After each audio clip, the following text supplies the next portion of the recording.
Fans, what is up? And welcome to another episode of Carolina Got Something to Say. And it's been a few days, but I do have something to say. And I got something to show y'all first off. For everybody watching on YouTube, and if you see this on Spotify, the odd 43 jersey, but 4 plus 3 equals 7, and 7 leads to 3 for the win. And we naming him Seth Trimble, senior Seth Trimble, from the corner, leaving only zero point 0.4 seconds left in a 3-point win over Duke in the first matchup of the season, the 25-26 season. Seth Trimble, money ball, corner pocket, however you want to put it, cashing out, throwing up to sleep, put him to sleep. Steph Curry celebration. Wow. Couldn't believe it, man. Couldn't believe it. He big shot. I mean, great shot. Always going to be remembered. From now on, going to be in all the Duke Carolina hype rivalry videos.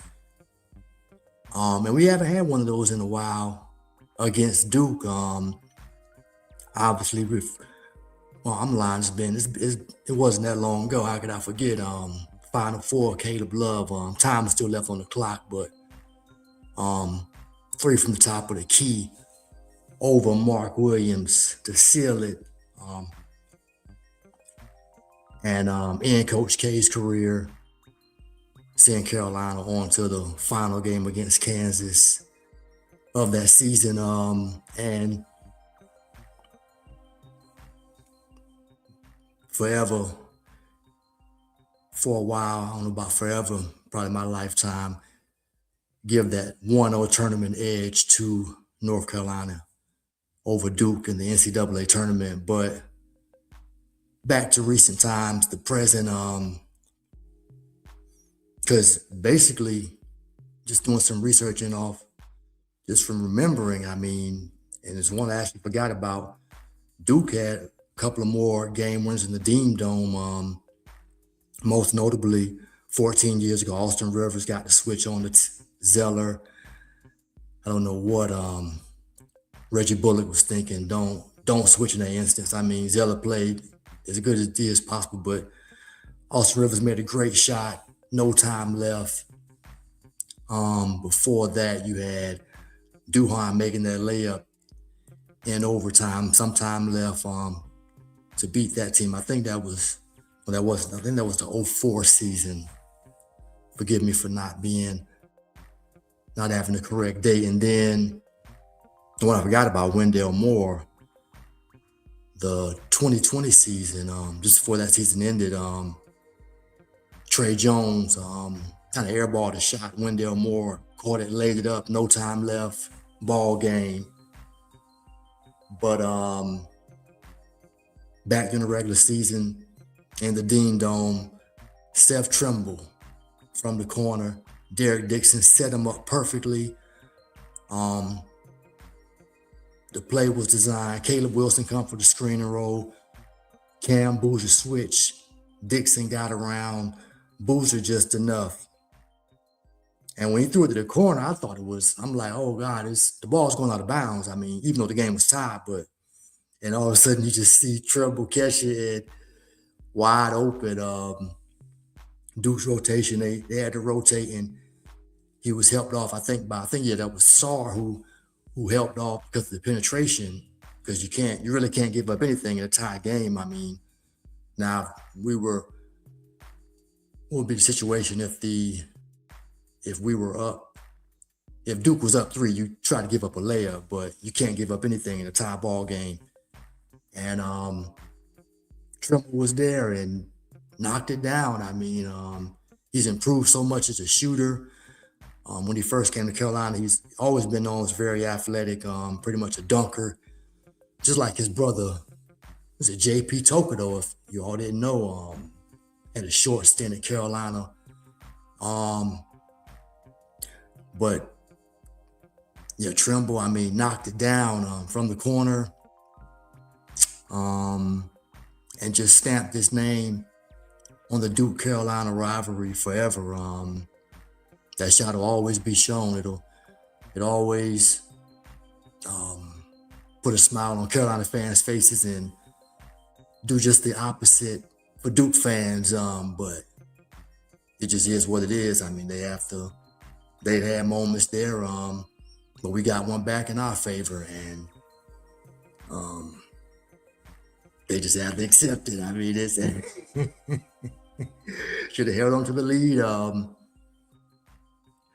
But funny thing about Trimble is that after his sophomore year, he went into the transfer portal, and he ended up coming back to Carolina. And look, and it's kind of an interesting little nugget to what ended up transpiring for him sticking it out. I don't know what convinced him to come back. He may have just gotten stuck in the portal, but kind of seeing there were no suitors out there and came back, and there was a spot for him to come back in. To now have this moment in his last home game against Duke, pretty special. Not trying to knock anybody for transferring or anything, but it's just a great look for him that something like this worked out when he was kind of had one foot somewhat out the door. He was kind of like, I'm out, but he came back, been able to overcome some injuries and become a better spot up shooter, better slasher, all of that. Always been a good defender as well, and knocked down the game winner. Just wow, what a moment for number 7, Seth Trimble. Was just going to be pretty much on track to be just one of those guys you kind of remember, but he's not going to be remembered like Vince Carter or Caleb Love or Sean May or the Pariah McCants, Montross, all those. I mean, definitely not all the winners, even some of the guys who didn't win. Like I said, Vince Carter, Rasheed Wallace, Stackhouse. He's nowhere near that list of great players to come through Carolina, but to stamp that moment, it's going Carolina fans going to appreciate him, always appreciate him for it. And man, I mean, that was some shot. Other funny thing I got to mention is that I remember sending a text that they need to bench Dixon. My namesake. I got a brother also by the name, first name Derek. He doesn't have the last name Dixon, but and he was not too happy because he's a Duke fan. But if he sees this, but we'll see y'all in March, bro.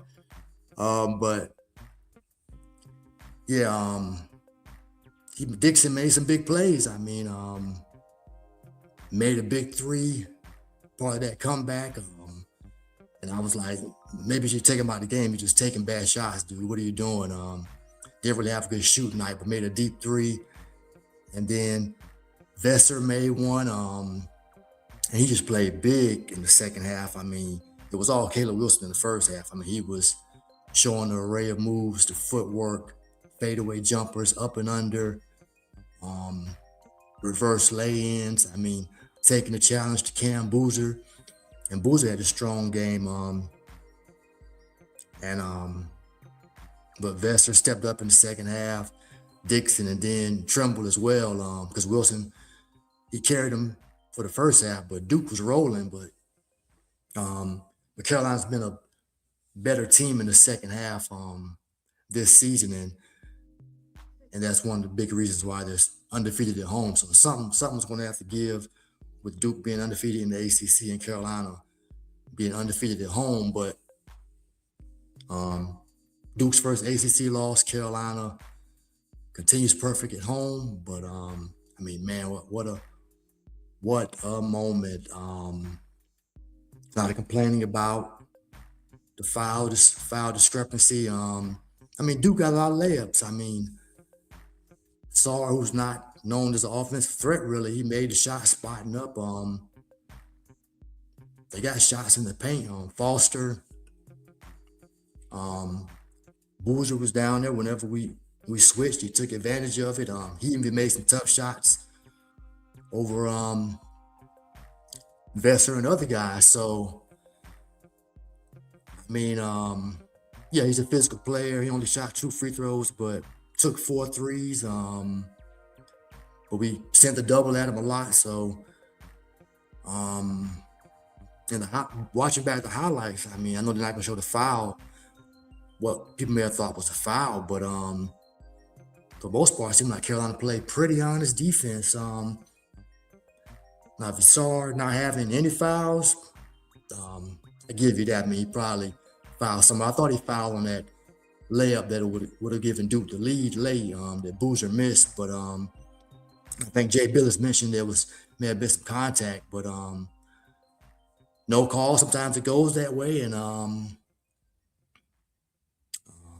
unfortunately, but Visar played good D on him, and played defense without fouling. Now I know Duke's 2 players fouled out, so I can't get this guy's name right. Number 21 he has a tough name. I haven't been able to get to it. Okay, so Gongba had Patrick. He fouled out, so I guess that was an issue. And then Brown had 4 fouls. So I mean, if you have the Gongba in the game, then definitely you don't have to put Boozer on Visar, but I mean, you gotta play without fouling. But I just hate when it's people point to controversy and now it's going to set up, coach is going to feed into it. They're going to be speaking through the media and saying, well, when this next game at Cameron, let's make sure the officiating, the fouls are more even, or is it speaking through the media going to result in more fouls being called against Carolina at Duke? I mean, we'll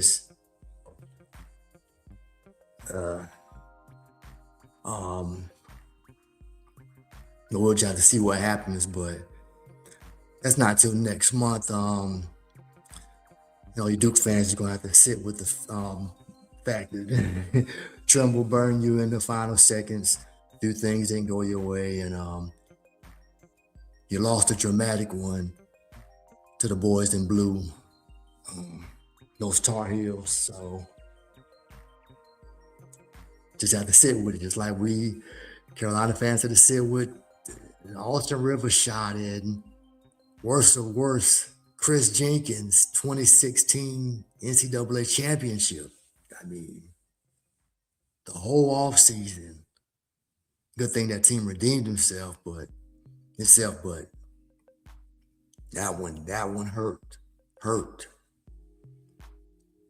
And to my knowledge, Duke has never lost one. I mean, I know they had some close battles, but not one at the buzzer. I mean, wide margin lost to UNLV, but y'all avenged that one the next year. Won the title, ended up going back to back.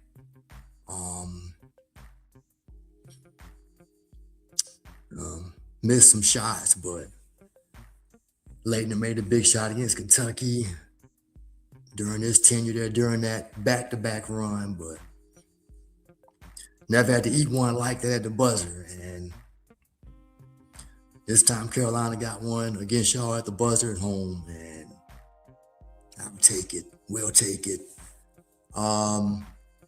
Fortunately, that was a big issue made about the court storm.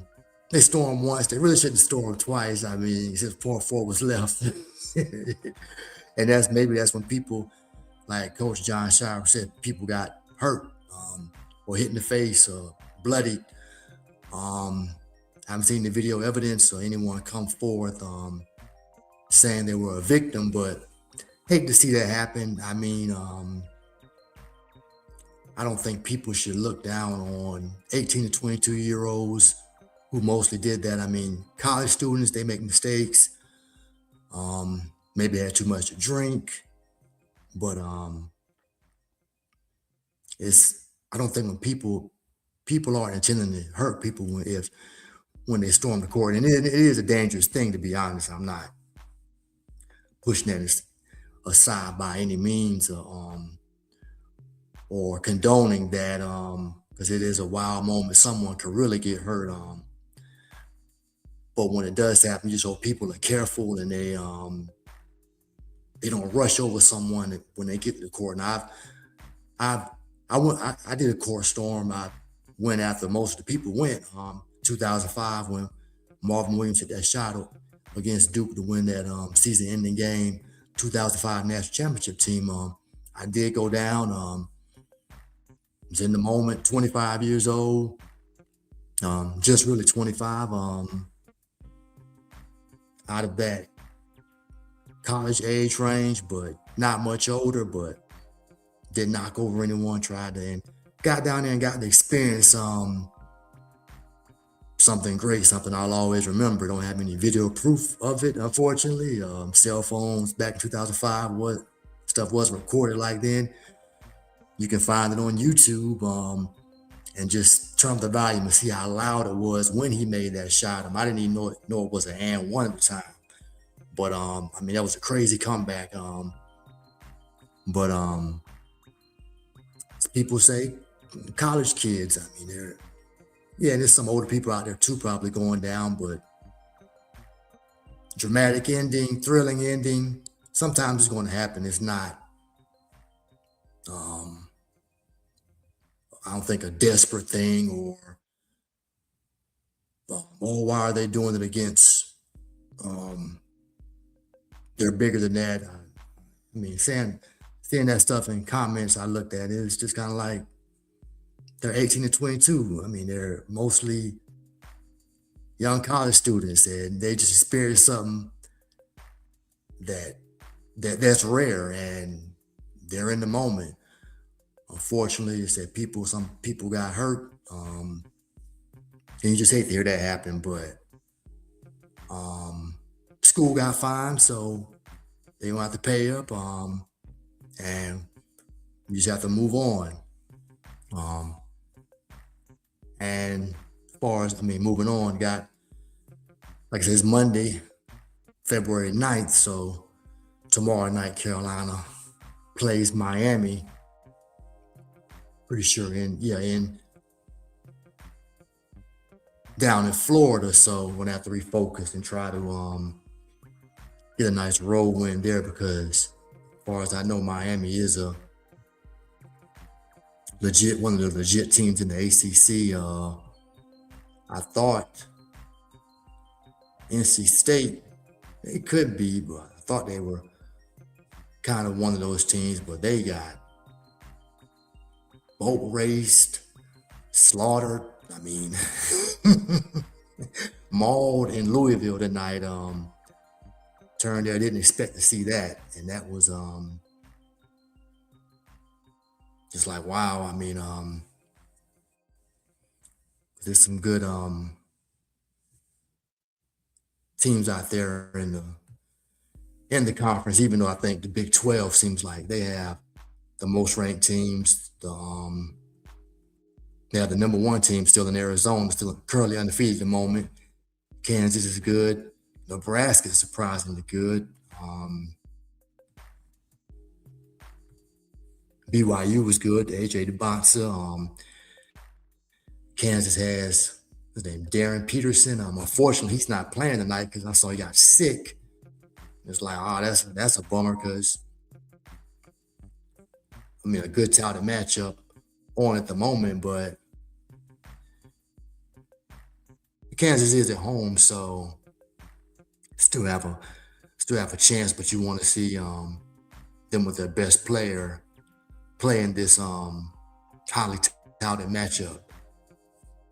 So yeah, the Hurricanes, 18-5 overall, 7-3 in the conference, have the same record as the Tar Heels, and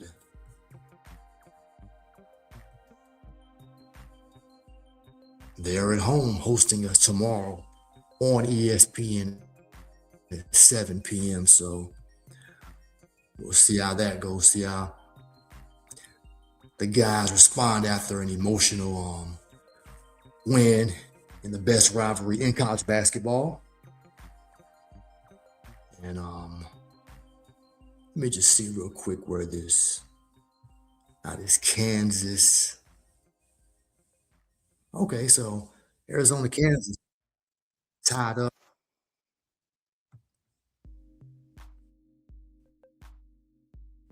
late first half, 40-40. So Kansas is showing that they're more than they got some talent just outside of their number one player.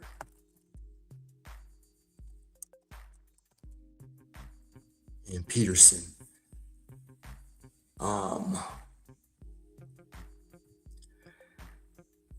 Yeah, so I think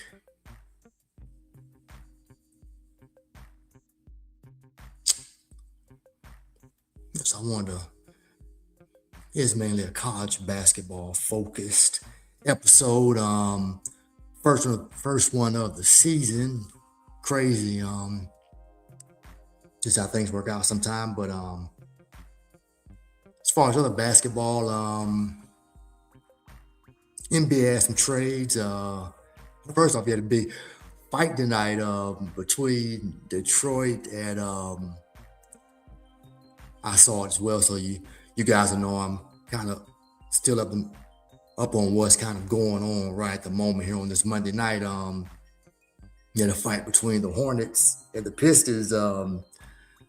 Something happened. I just saw Miles Bridges take a swing at Duran, and then something happened before that. Definitely with Miles Bridges and maybe another player. Him and Duran, and then he came. I mean, they kind of went crazy. People went kind of in the stands, and then after he took that swing and kind of connected with Duran, you really couldn't tell I couldn't tell from the angle whether he hit him on the chin or not. And then Isaiah Stewart came off the bench, still like he had maybe the wraps around his knees. He came for Bridges that Beef Stews, I like to call him, definitely ready to mix it up. One of those guys, Draymond isn't going to test, and there's video proof of that. He had something to the Steph Curry, Draymond, just let him say what he had to say. But so there's definitely going to be some suspensions as far as that. But kind of an old-fashioned NBA fight tonight. It was legit a fight. It wasn't some clickbait Bleacher Report stuff where they're trying to get you to click on the notification they just sent out, and nah, it was a real legit scrap. And Isaiah Stewart was all up in the mix. So there are going to be some suspensions announced right before, and we're almost at All-Star break too. And see, the Pistons did win that game, and that ended the Hornets 9-game winning streak. They were one of the hottest teams in the league. I mean, LaMelo Ball's been staying healthy, and Brandon Miller as well, and Knipple's been shooting it well, and they were putting it on teams. I mean, but they moved into play-in status at the moment. They were pretty much right there with just ahead the Bulls and right behind the Hawks. Detroit still atop the conference. Made a good addition to the trade deadline. Not a low key move, something to help with their shooting, to help alongside Duncan Robinson.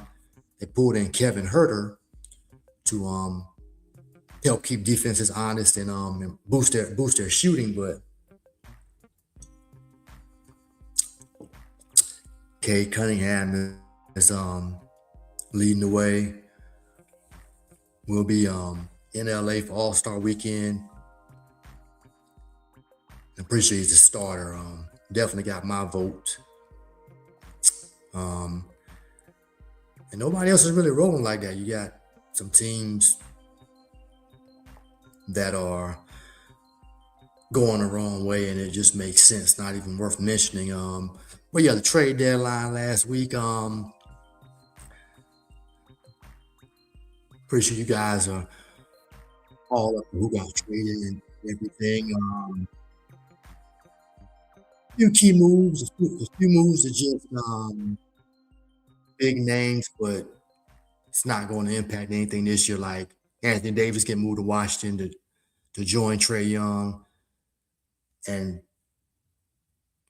I think I saw he's already been kind of shut down.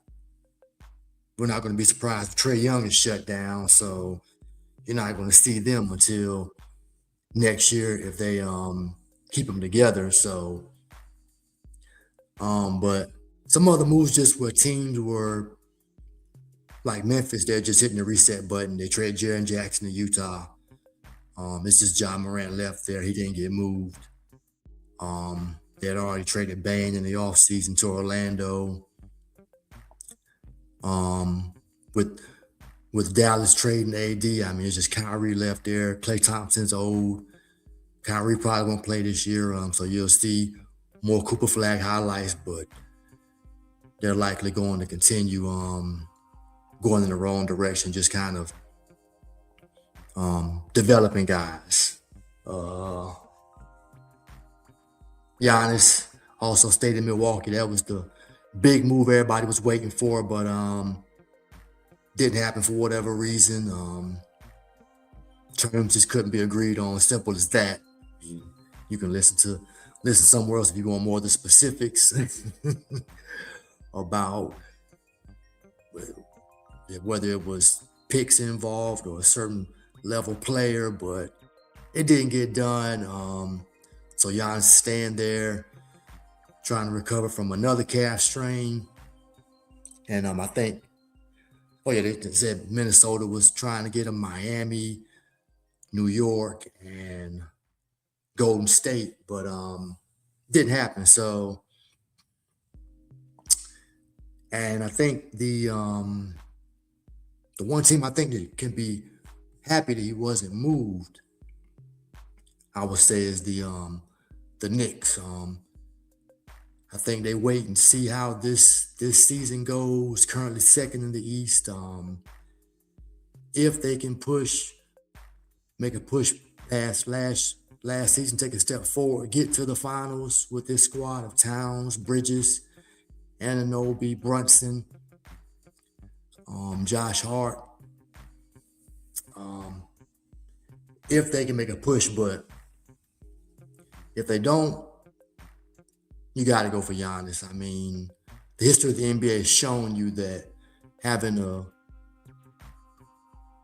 player of that level, a superstar, or however you want to categorize him, whether he's the best player in the NBA or one of the best 5 players, still in his prime, if you can get Giannis, you get Giannis. I mean, and hope he stays healthy. Pair him beside Brunson, star, not a superstar, but a star player, but he's small and it's going to be tough. I mean, history of the NBA doesn't, small guys just usually don't win. You have a few to get to a certain point. I mean, or you have to be something like special like Isaiah Thomas with the great defense they had and the physicality. Steph Curry just changed the game with his shot. I mean, just best 3-point shooters, best shooters ever. Going to have somebody like that. I mean, even as great as AI could only get, he got Philly to the finals, but Shaq and Kobe were waiting.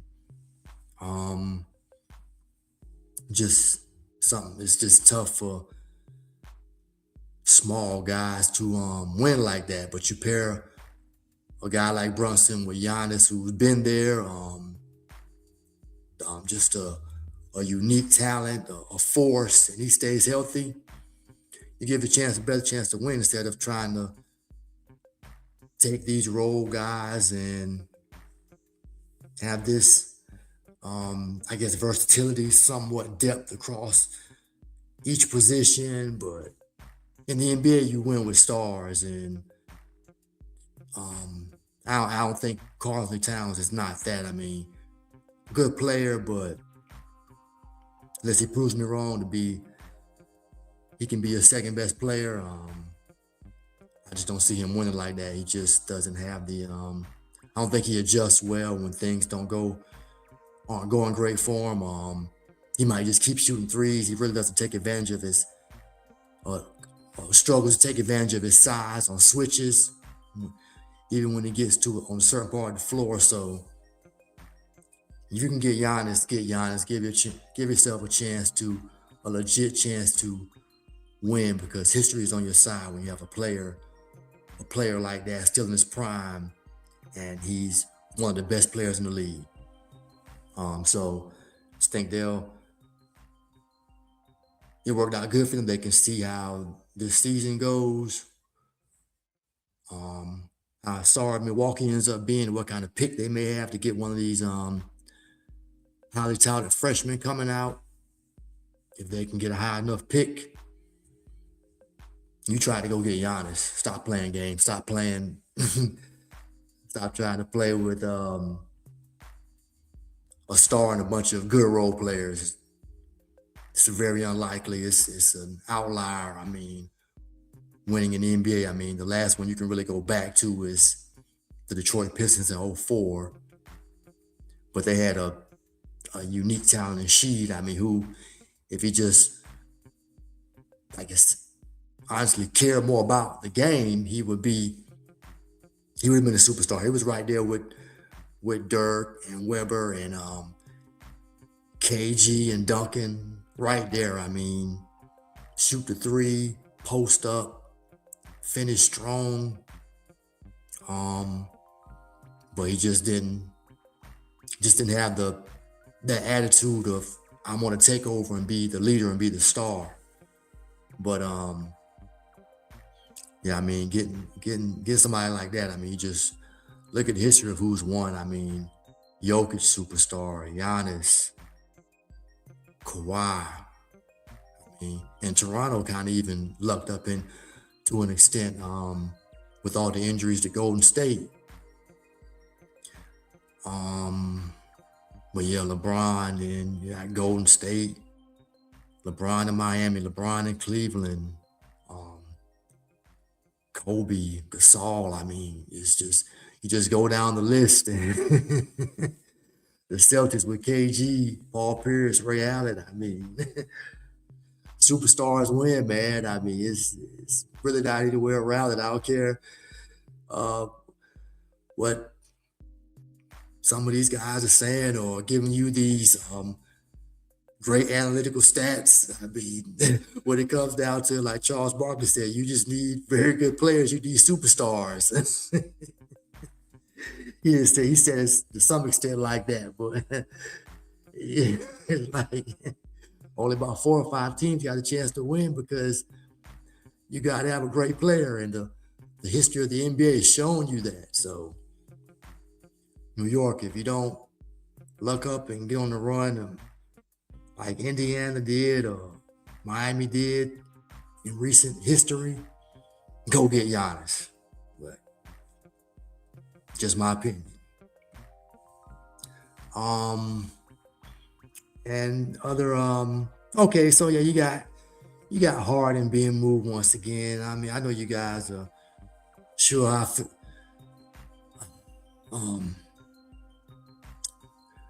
you know how I feel about small game James Harden. I mean,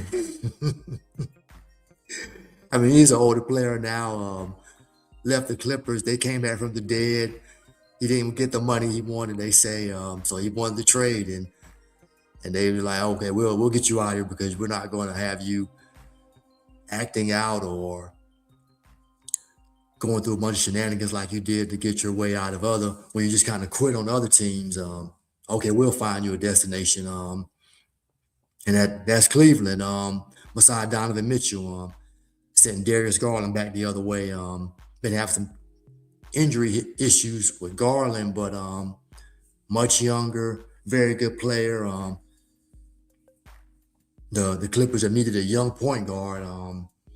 And they traded with a very good one in Shai Gilgeous. Didn't know he was going to be become SGA, but for Paul George. But yeah, so they got Harden. I mean, he has moments. He can get you to, maybe he can help Donovan Mitchell get to the conference finals. I mean, people really feel like the East is wide open. Can they beat New York? No. Can they beat Detroit?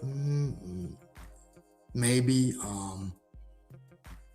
Have to get in the series and see, obviously, and just see how everything unfolds. But I mean, James Harden definitely at this age. I mean, yeah, he's durable. He'll give you a game here and there, but if it gets late in the series, man, he just stops shooting. 2 for 7, 3 for 13. You got to go out shooting, dude. And I mean, he's shown you over and over again who he is. And so all those who want to hype him up and feel optimistic about James Harden being in Cleveland, I'm not one of them. But obviously we'll see how it unfolds. And hey, it could go the other way. I could be wrong. And if I'm wrong, I'll gladly admit it. But I don't I mean, Donovan Mitchell, he might help you get to the conference finals for the first time, but don't expect anything more. Boston made a key move getting Vucevic from Chicago, much needed size. Jaylen Brown's really been leading them. But I still don't see them advancing, getting back to the finals. Be a tough out, definitely. And I guess the main thing is just like, I just feel like they've been saying Jason Tatum's ready. I mean, I haven't watched a video of him they put out, but Achilles tear, man. I know Kobe came back. They said Kobe came back in 8 months, but he was older, but he still wasn't. He wasn't Kobe in his prime. I mean, and Achilles, man, it's risky. I never had one. Never had mine in my number of basketball days. Definitely not as many as games on my body as these guys have. But never had felt any pain in that area. But the guys who've gone down and the recovery time, and just when you come back, this is an adjustment. I mean, you trying to come back this season, I just think I just hope you don't re-injure yourself and you come back kind of for nothing. And the team has a certain chemistry. They're going to have to work you back in. You're not going to be yourself. It's just, I think it's a lot of wishful thinking. I don't think a lot of guys should get behind it. It was good to hear that some guys, I guess on the NBC broadcast, I know Vince Carter for sure. I don't know if it was T-Mac as well, but just kind of saying like, I think Barkley came out and said something too, like, you just kind of want to chill on that, man. I mean, and just trust the process of recovering from an injury like that, because you tear the other one or you tear the same one, it's a long road to get back. And and with all the calf strains and everything going on around this era of the NBA, I mean, guys need to really be careful. They just gotta do something about the pace. That's just the pace. And all the games they played before that. I mean, jumping to the NBA early, all the AAU. It's just a calf strain, just risky business. Because it just has It just evolves, results in an Achilles tear in this era of basketball. And then you have other stuff like one other one, Kaminga finally got traded from the Warriors. I mean, they weren't using them. People would get injured. They would use them a little bit. This dude finally got traded, so he's in Atlanta now. The Warriors get back Porzingis, who has this POTS virus, comes whenever it comes and it goes, and he can't play, but so much. Curry's currently out with a knee issue. They couldn't make the trade for Giannis. So it's just window's small, man. They've had their run. I think people are just gonna have to. You always hear they're wasting this. Curry's still in his prime. He's still doing so well, but I mean that window to win is small, and I mean they had a pretty good window, a very good run. I mean, and he's having more health issues because he is 37. I mean, a lot of miles, a lot of injuries to come back from, and Jimmy Butler's out for the season, so they'll just be maybe a play-in team and the first round, but just too old, too injured. It's just unfortunate, but that's the way.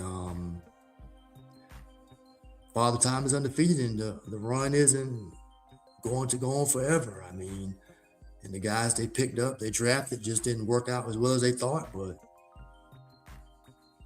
it's runs are short. Some are long, but I mean, you get usually the max you get is like a 10-year window, and I mean they're rolling from 15 to 19. They were rolling, then managed to get back up and get another one in 22, and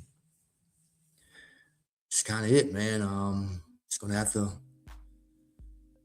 accept it for what it is. But yeah. So that's where the NBA season is right now.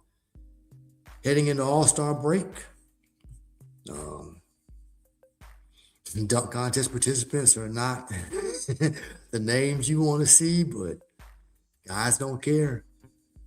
And so Dame will be in 3-point contest. So yeah, so still recovering from that Achilles injury, but it's pretty much a shooting drill, so no harm in that. College basketball getting down to its final month before people start paying more attention. Football is over. Seattle just won the Super Bowl last night over the Patriots. Went kind of how I expected it. Didn't see them much, but when you hear they got the number one defense, and usually when teams with the best defense get into that Super Bowl, it's usually they usually come out on top, man, and that's what they did. They just sacked Drake May, whether they were blitzing or most times just sending four, and turn turnovers into points, and Sam Darnold didn't mess up. And you had running back, the third, what's his name? Didn't get a touchdown, but like 160 yards. I don't know why I'm tripping on his name.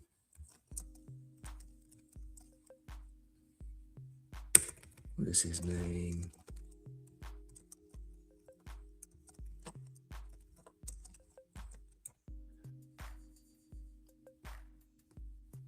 Kenneth Walker the third. Looking like a version of Saquon Barkley out there in the sense. Barry Sanders to an extent too.